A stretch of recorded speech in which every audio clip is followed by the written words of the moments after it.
او دا یاد لره چې کله انسان لګیای کنه لګیای او تا ته بد ردی فرشتي او ته خاموشي او چا د رضا لپاره خاموشي الله جل جلاله رضا لپاره خاموشي فرشتي راځي الله له طرف نستا د طرف نه فرشتي دغه انسان له جواب ورکي نو خندا چې ستا نیابت فرشتي وکا ستا جواب فرشتي وکا ته د ګناه نه بچ شي الله له فضیلت ورکا یو خصلت ورکې پیدا شي یو صفت ورکې پیدا شي یو خیسته کامل مکمل انسان جوړ شي او په غصه باندې کنټرول وکړي د دې څومره خوند دی د دې یو خپل مزه ده او دا حدیث مبارک ارتوایم دا خبر ارته ځان نه کوم حدیث مبارک ارتوایم او دا حدیث مبارک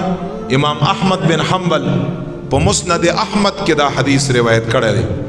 اور سره امام ابو داود په ابو داود کې دا حدیث روایت کړی دی او حدیث مبارک واورئ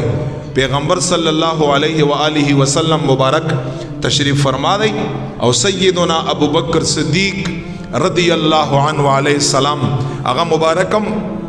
پیغمبر علیه الصلاۃ والسلام سره تشریف فرما دی یو کس راغی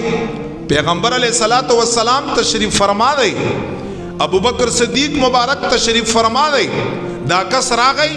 پیغمبر علیه الصلاۃ والسلام مبارک پوڑان دی ابو بکر صدیق ته ډېرې بد ردی وي چې داسې خبرې ورته وکړي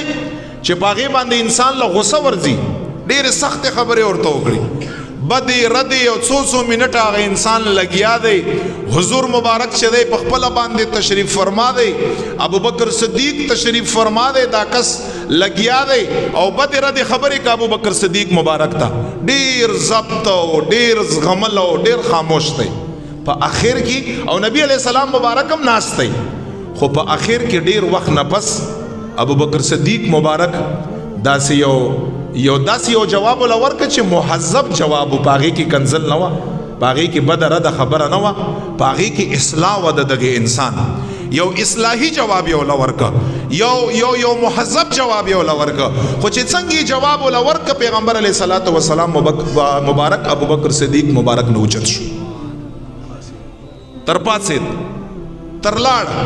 د مبارک فرمای هغه کس ما په خپل ځای پرې خود مونږ ته خو اهم پیغمبر علیه الصلاۃ والسلام مبارک ذات دی مبارک فرمای حضور مبارک پسې شاته لاړم او ما څورته فرمایل قربان چې هغه ما ته خبرې کړي نو ما سره تشریف فرماوي او چې مولا یو مهذب جواب ورکړ نو ما نه اوچت شوي وی چې نبی علیہ السلام راته فرمایل چې ابو بکر صدیق مبارکه چې کله هغه انسان تا ته خبرې کړي او ته خاموش وي رب لا یزال له فرشتې راغلي به مال دې ستاره طرف نه دغه انسان له فرشتو جواب ورکاو فرشتو جواب ور خو چې کله تا ولا جواب ورک کنه منزل شیطان راغی او چې کوم ځای له شیطان راشي ال رسول الله مبارک نکینه ورته فرمایي نو د دې خبرې څه مقصد دی چې کله زما او ستا طرف نه جوابي کاروایی شروع شي کنه نو څوک حاضر شي شیطان حاضر شي او بیا زما او تا نه څومره ظلم کیږي یو کنزل په بدله کې 15 کنزل د 15 کنزل په بدله کې 10 کنزل د 10 کنزلو په بدله کې داسې فحش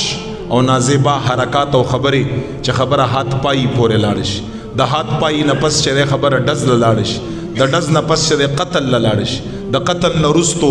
دو خاندانونو په منځ کې بې اتفاقی او کاروبار خراب زندگی خرابه ماشومانو ژوند خراب صرف او صرف ستا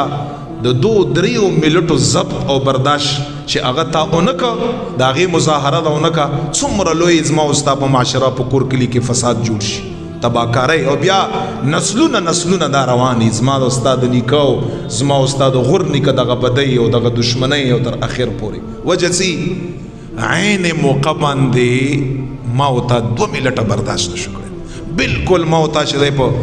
په پوزه باندې مچ پرې خودو ته تیار نه یو